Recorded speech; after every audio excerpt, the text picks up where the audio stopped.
날리는 낙엽의 소원. 여러분, 오늘 이렇게 말하지요.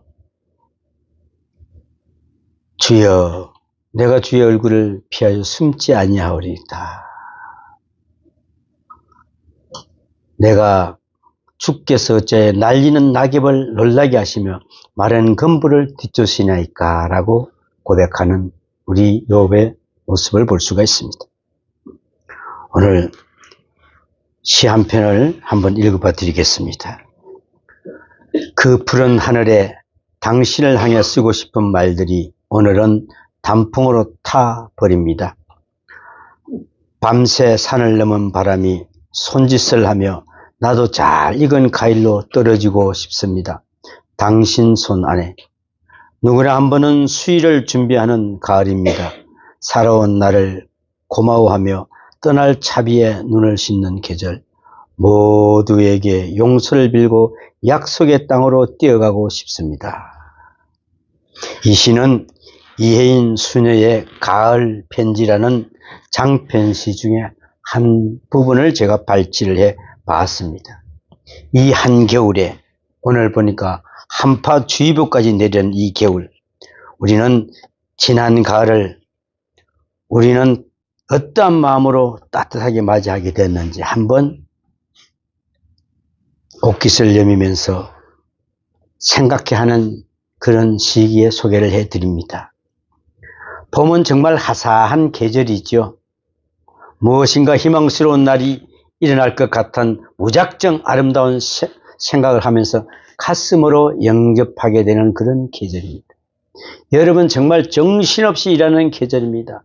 뜨거운 햇빛 속에서 가을의 열매를 기대하면서 땀 흘리며 열심히 일하는 활동의 계절입니다. 그리고 가을은 열매 맺는 결과를 보고 떨어지는 낙엽을 보면서 깊이 생각하는 사색의 계절입니다.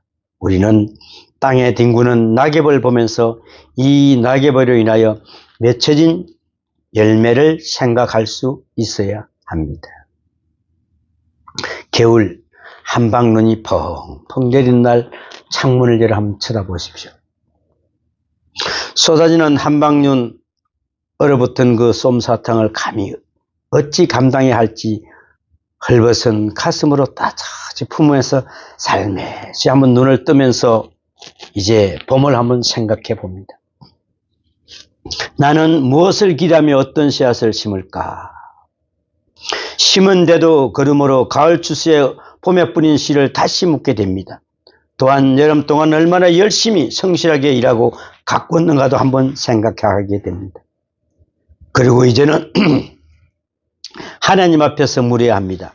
심판대 앞에서 진실하게 자기 존재를 물어볼 수 있는 삶이 되었으면 합니다.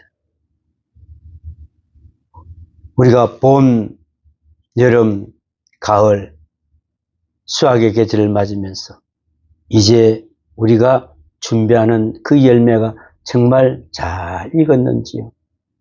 정말 천국 가는 준비를 잘하고 거기 서 있는지요? 한번 되돌아 봐야 됩니다. 오늘 본문에 나타나는 욥은 우리 인생의 대표자를 알 수 있습니다. 특히 순환의 대표자로 가을 인생의 모델입니다. 그는 동방의 제일 가는 부자였고 10남매를 가진 다복한 가정의 가장이었습니다. 그에게는 자녀들의 재롱을 즐기며 희망차고 벅찼던 아름다운 봄의 계절이 있었고, 그 많은 재산과 더불어 무럭무럭 자라난 자식들의 성장 과정에서 풍요와 번영을 누리는 여름도 있었습니다. 그러나 오늘 본문은 욥의 가을 인생을 말하고 있습니다. 그는 자신을 날리는 낙엽과 마른 검불로 비유하고 있습니다.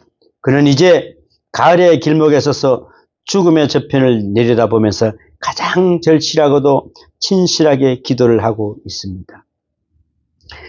욥의 깊은 고뇌로 드리는 이 진지한 기도를 우리는 한번 생각해 보아야 합니다. 첫 번째로 그의 기도는 삶의 끝난 자의 기도입니다. 낙엽과 검불은 다 끝났음을 의미합니다.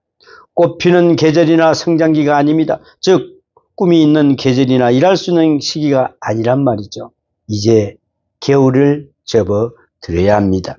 이제 생명의 시기를 끝나고 항온길에 서서 두 손을 들고 하나님께 기도하고 있습니다. 하나님, 햇빛에 진액이 다 증발해버리고 찬바람에 다 시들고 말았습니다. 능력도 호력도 지혜도 정력도 다 되어 이제 떨어지는 낙엽, 아니 곧 태워버릴 낙엽의 존재인 자기를 보고 기도하고 있는 장면입니다. 여러분, 한번 생각해 봤습니까? 내가 태워질 낙엽처럼 준비하고 있는 이 모습을. 어느 재벌이 죽음을 맞이하게 되었습니다. 그는 일생 동안 돈도 벌고 건세도 가졌습니다. 이제 죽음을 맞아 아들, 딸들을 다 모아놓고 큰 아들의 손을 다 붙잡으며 이렇게 말했다고 합니다. 아들아, 너는 지금 이 세상에서 가장 비참한 실패자의 손을 잡고 있느니라. 아들이 깜짝 놀라서, 아닙니다, 아버님. 무슨 말을 그렇게 하십니까? 아버님은 사업도 번창하고 인생의 성공도 하셨습니다. 많은 사람들이 아버지를 존경하고 부러워하고 있지 않습니까? 아니야. 아버지는 말씀을 가로막으면서 말했습니다. 다시 아버지는 설명합니다. 아니다. 나는 이 재산을 모으기 위해 친구를 잃었고 부를 얻기 위해서 가정을 돌보지 않았다. 그리고 이 영광과 건세를 위해 진실을 포기했으며 하나님의 뜻마저 예면하고 예수님을 버렸다. 이제 아무 쓸모없는 재산만 붙잡고 있는데 이것마저 놓아버려야 할 시간이 왔구나.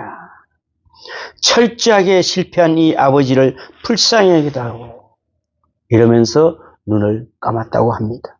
여러분, 지금 무엇을 얻고 있습니까? 무엇을 얻기 위해서 무엇을 버렸습니까? 정말 이 사람처럼 내가 이 하나님을 버렸고 예수님을 버렸다는 그런 고백이 우리는 나올 수 있습니까? 과연? 둘째 욥은 자기를 잃은 자의 기도를 드리고 있습니다. 사면을 둘러보아도 출구가 없습니다. 그는 전쟁으로 인하여 채사를 잃었고 재난으로 인하여 가정을 잃었습니다. 이것은 욥의 잘못이 아닙니다. 블레셋 사람들이 쳐들어와 그 많은 재산을 탈취해 갔기 때문에 그것은 속수무책이었습니다. 또한 10남매가 모여 잔치하는 중에 돌풍이 불어 집이 무너져 천부몰사했으니 누구를 원망해야 합니까? 참 기가 막힌 일입니다. 또한 그는 가난으로 친구까지 잃게 되었습니다. 그가 부자일 때는 친구도 많고 반겨주는 사람도 참 많았습니다. 방문객이 끊어지도 않았습니다. 이제 거지가 되어 비참하게 되자 누구도 그를 반겨주지 않았습니다. 그리고 질병으로 인하여 명예를 잃었습니다. 우리가 분명히 알아야 할 것은 내가 병들면 아무도 가까이 하지 않는다는 사실입니다. 또한 설사 위로가 있다 해도 그것이 위로가 되지 않는데 문제가 있습니다. 병든 다음에 명예가 무슨 소용이 있습니까? 심지어 많은 사람들이 손가락질 하는 것 같고 조소하는 것처럼 느껴지게 됩니다. 건강을 잃게 되면 화려했던 나의 모든 것이 함께 잃어버리고 만다는 것입니다. 욥에게 특히 심각했던 것은 의를 잃어버렸다는 것입니다. 의를 잃어버렸습니다.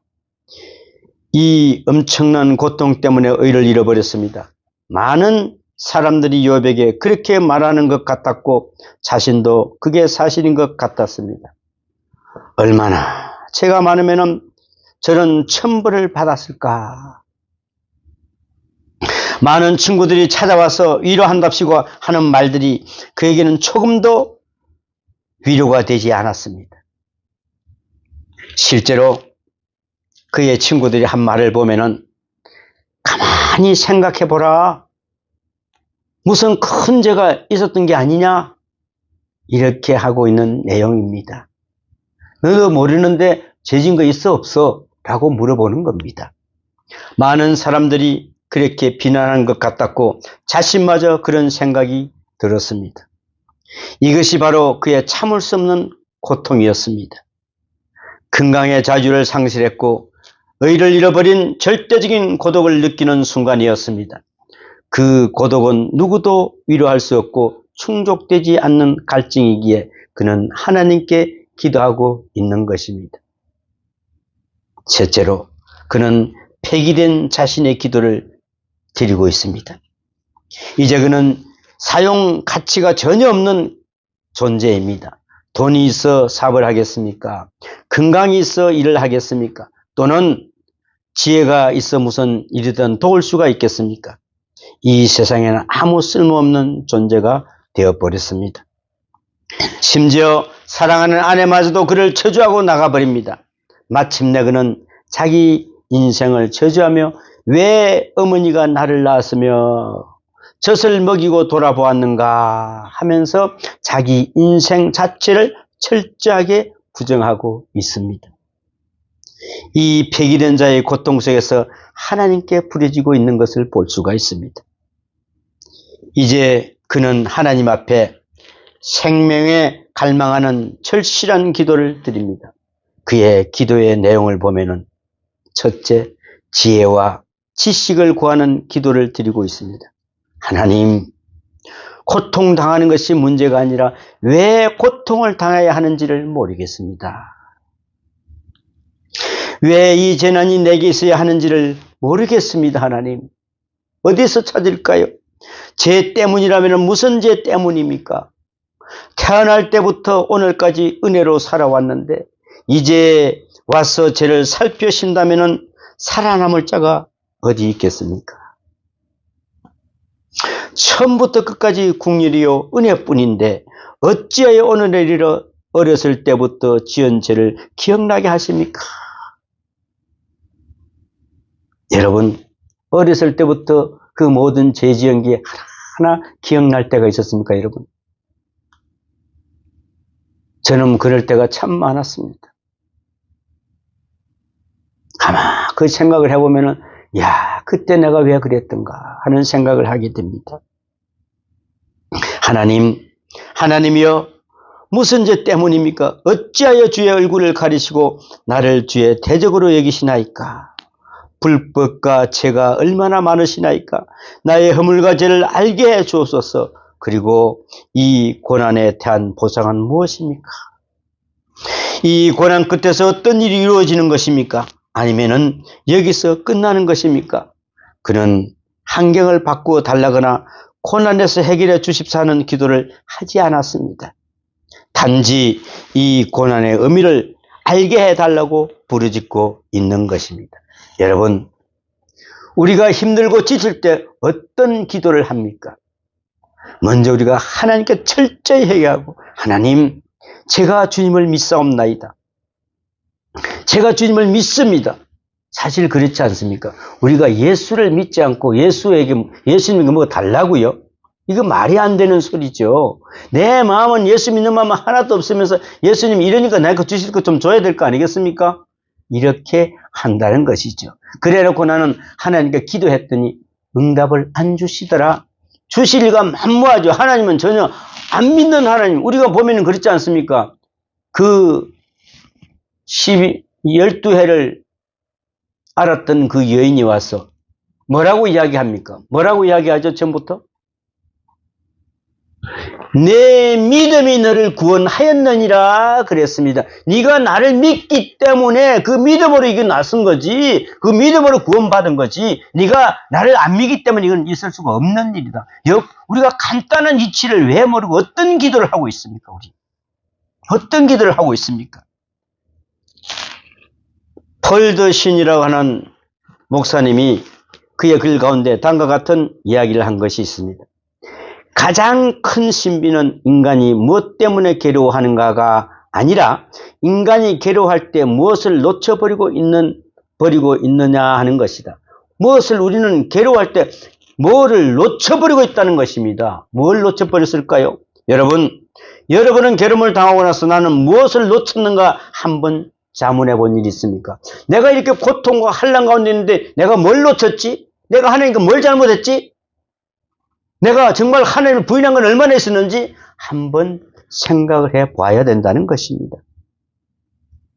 고난을 거치면서 잃은 것은 재산만이 아닙니다. 용기를 잃어버렸습니다. 병든 것만 문제가 아니라 의도 잃어버렸습니다. 소망도 잃어버린 여기에 문제가 있는 것입니다. 사실 일생 동안 살아가면서 무엇인가 잃어버릴 때가 참 많이 있습니다. 그것으로 인하여 얻는 것이 더 클 수만 있다면 잃어버리는 것은 두려워하거나 기피할 필요가 없습니다. 또 슬퍼할 필요도 없습니다. 문제는 고난의 의미를 알고 싶은 것입니다. 고난의 과거적 의미와 현재적 의미, 미래적 의미, 종말적인 의미를 알고 싶은 것입니다. 욥은 무지에서 깨어나 고난의 의미를 알게 해달라고 하나님께 구하고 있는 것입니다. 하나님, 저는 정말 무지하고 저는 알 수가 없으나 하나님, 제가 왜 이렇게 됐는지 알게 해 주시옵소서. 그런 지혜를 달라고 고백하고 있는 것입니다. 우리는 무엇이 안 되면은 하나님, 내가 할 거는 다 했는데 왜 안 주십니까? 왜 이렇게 안 주십니까? 이렇게 하지요. 아니요. 욥은 철저하게 내가 알게 해달라고 기도하고 있습니다. 둘째는 대화를 갈망하는 기도를 드리고 있습니다. 현대를 가리켜 대화가 없는 시대라고 말합니다. 언어가 단절되고 가치관이 단절되었으며 도덕관이 단절되었습니다. 그리하여 인간과 인간의 관계가 단절되고 있습니다. 오늘 욥은 특별히 그의 가까운 친구와 아내와 단절되고 있음을 보여줍니다. 친구들이 찾아와서 위로하는 것이 조롱으로 들렸습니다. 그것이 바로 그의 고통이었습니다.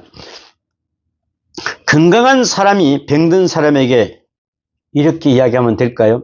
인생은 어차피 한 번 갔다 가는 것이다 라고 위로했다고 해서 그 위로가 되겠습니까? 더구나 욥과 같은 가을 인생에서 누가 위로를 할 수 있겠습니까? 아내입니까? 친구입니까? 어느 누구도 어떤 말로도 위로되지 않는 것입니다. 어느 목재소에 하루아침에 불에 타버린 일이 있었다고 합니다. 다행히도 가족들은 무사히 피신할 수 있었지만은 재산은 다 없어졌습니다. 이제 목재소 주인의 친구들과 그 교인들이 찾아와서 위로를 합니다. 무슨 말을 위로를 할 수 있겠습니까? 기껏 한다는 소리가 재산은 탔지만 식구들이 무사하니 얼마나 다행이며 나무들은 다 타버렸지만 이 땅이 있으니 다시 시작할 수 있지 않겠냐고 말해 주었습니다. 여러분, 그게 위로가 될까요? 그분은 사고 뒤에도 열심히 새벽 기도에 나와서 기도를 했답니다. 다른 교인들이 다 간 다음에 그는 큰 소리를 혼자 열심히 기도를 하고 있었답니다. 목사님이 본의 아니게 그의 큰 기도 소리 때문에 기도의 내용을 들을 수가 있었습니다. 뭐라고 기도를 했을까요? 하나님, 이렇게 고난을 당하였더니 친구들이 와서 위로하기를 재산이 다 없어졌지만 식구와 땅은 남았으니 그래도 얼마나 다행이냐고 위로해 줍디다. 하나님, 이렇게 말하는 사람들도 다 같은 일을 좀 당해보게 해주세요 라고 기도를 했답니다. 자, 이게 웬일입니까? 여러분, 전혀 위로를 받지 못했음을 말하고 있습니다. 여러분, 위로받지 못하는 한순간입니다. 이 순간에 진정으로 대할 수 있는 대상은 오로지 하나님뿐이 없었다는 것입니다. 누가 와서 어떻게 위로를 해줘도 그는 위로는 안 된다는 것입니다. 여러분, 본문에서도 하나님이여 나를 부르소서 내가 대답하리이다. 혹 나로 말씀하게 하시옵소서라고 자기의 기도가 하나님께 상달되기를 바라고 있습니다. 여러분, 하나님 부르소서라고 한번 고백해 보셨습니까? 하나님, 제가 여기 있나이다. 믿는 자에게는 가장 큰 고통은 기도가 막히면 또 하나님의 응답을 듣지 못하는 것입니다. 이 세상에 가장 불쌍한 사람은 교회 밖에 있는 사람이라기보다는 지금 이 자리에 나와 앉아 있으면서도 하나님의 음성이 들리지 않는 사람들입니다. 이런 사람들은 어떻게 하면 좋을까? 정말 구제불능이 되는 것입니다. 가장 무서운 심판입니다. 욥은 우선 자기 기도가 하나님께 상달되기를 원했습니다. 우리도 경험하고 있듯이 한두 시간씩 엎드려 기도하고 또는 밤새우며 기도했다 해서 그 모든 말이 다 기도가 되는 것은 아닙니다. 때로는 푸념과 엉망만 늘어놓다가 끝내는 경우도 있고요. 또한 정말 하나님께 들리지는지 기도가 안 될 때에만 소리만 높이 올라가게 되는 경건은커녕 고함만 지르다가 끝나는 수도 있습니다. 그래서 욥은 하나님이여 말 좀 하게 해 주시옵소서라고 기도하고 있는 것입니다. 그리고 주는 내게 응답하셨어. 기도의 응답을 원하고 있습니다. 가령 하나님께서 내가 너를 사랑한다. 이 고통은 큰 축복을 위한 것이다. 더 크고 소중한 것을 주기 위하여 변변치 않은 것을 잠시 거두느니라고 말씀하시거나 아니면은 내 죄를 사했다. 내가 너를 사랑하는 증거가 여기 있느니라고 한 말씀만 해주신다면은 무엇을 주저하겠습니까? 그런데 하나님과 이 고통이 이루어지지 않고 있어서 욥은 답답해하고 있습니다. 여러분, 답답하면은 기도 안 들으시는 하나님이시죠? 셋째로 하나님과의 단절로부터 회복을 원하는 기도를 드리고 있습니다. 하나님 제가 제 기도가 왜 단절됐습니까? 왜 거기서 막혔습니까? 우리는 고백해야 됩니다. 어찌하여 얼굴을 가리시고 나를 주의 대적으로 여기시나이까? 안타깝게 회복을 원하고 있습니다. 지금까지는 그는 은혜의 대상이요 사랑하는 자로 주께서 많은 복으로 인도하셨는데 오늘 와서 왜 원수같이 취급하느냐고 묻고 있습니다. 물질을 잃은 고통, 가정을 잃은 고통, 건강을 잃은 고통, 친구와 아내와 단절된 그 고통은 정말 참을 수가 없었다는 것이죠. 하나님과의 사이가 단절되는 것은 더 참을 수가 없었던 것입니다. 하나님 어찌하여 나를 대적하시나이까? 간절히 기도하고 있습니다. 만약 하나님께서 그 어떤 것을 통하여 나에게 주시는 바가 있다면 그 어떤 것을 빼앗기는 문제를 감수해야 합니까? 인생은 어차피 낙엽입니다, 여러분. 그러므로 열매를 맺어 사명을 다하고 나면은 유감없이 사라지는 뜻 있는 낙엽, 그래서 다시 새 은혜의 아침을 바라보는 낙엽이 되어야 됩니다. 욥은 간절한 기도는 드디어 엄청난 역사를 이루게 됩니다.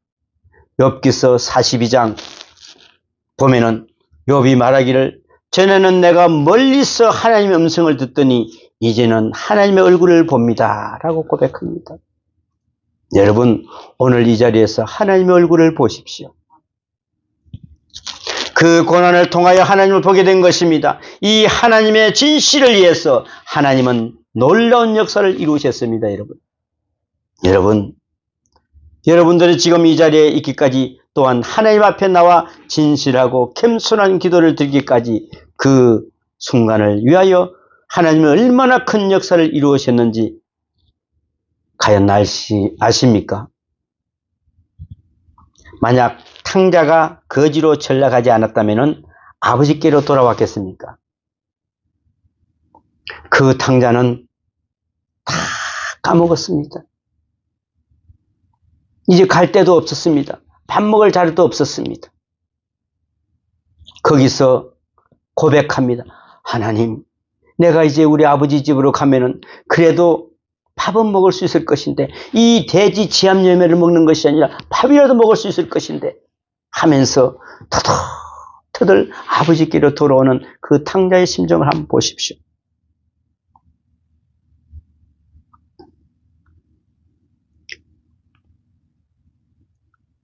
하나의 진실을 위해서 하나님의 놀라운 역사를 이룹니다. 정말 하나님 앞에 나와서 진실하고 겸손한 기도를 드리기까지 그 한순간을 하나님의 얼마나 큰 역사를 이루는지, 다윗이 환난 중에 있지만은, 환난 중에 있지만 않았다면 하나님께 그렇게 간절한 무릎 꿇는 기도를 하겠습니까? 하나님은 우리의 종말적인 직선적 관계를 맺기 위해서 버리지 못하는 모든 것을 버리도록 역사하시고 계십니다. 그래서 소중한 것입니다. 영원한 것을 우리에게 주시는 것입니다. 이 순간을 위하여 하나님은 얼마나 많은 것을 버리게 하시는지 모릅니다. 우리는 은혜로 태어나서 은혜로 사라져야 됩니다. 예수님께서 우리에게 십자가를 지시라고 하셨습니다. 그 십자가 동산을 한번 쳐다보십시오. 그분이 피 흘리시면서까지 저들의 죄를 묻지 말라고 하신 그 예수님. 오늘 그분의 피가 있어서 우리는 천국 가서 그분과 영원히 살고 있을 수 있는 것입니다. 이 순간을 하나님은 얼마나 많은 것을 기다리면서 있었겠습니까? 귀한 열매는 맺고 사라지는 낙엽에서 하나님이 내게 주신 음성을 들으시는 예배 되시기를 축원합니다. 오늘 말씀합니다. 전에는 하나님의 음성을 듣더니 오늘은 하나님의 얼굴을 봅니다. 여러분, 이러한 아름다운 감정이 우리에게 있어야 합니다. 하나님, 오늘 이 시간 저는 하나님을 봅니다. 저를 버리지 않으신 하나님, 이 죄인을 붙들어 주신 하나님, 오늘 그 하나님 앞에 주여, 우리가 죄인이었습니다. 이 죄인을 불쌍히 해달라고 고백하는 여러분이 되시기를 축원합니다. 기도합니다. 아버지 하나님, 전에는 내가 멀리서 하나님 음성을 듣더니 이제는 하나님 얼굴을 보게 되었습니다. 이 고난을 통하여 하나님을 보게 되었습니다. 이 하나의 진실을 위하여 하나님의 놀라는 역사를 알았습니다. 하나님 앞에서 나와서 진실하고 겸손한 기도를 드리게 해주시니 감사를 드립니다. 하나님, 하나님의 그 큰 역사를 이루는 데 같이 동행할 수 있는 복된 자가 되게 도와주시고 인도하여 주시옵소서. 이 모든 말씀 우리 주 예수님 이름으로 기도하옵나이다. 아멘.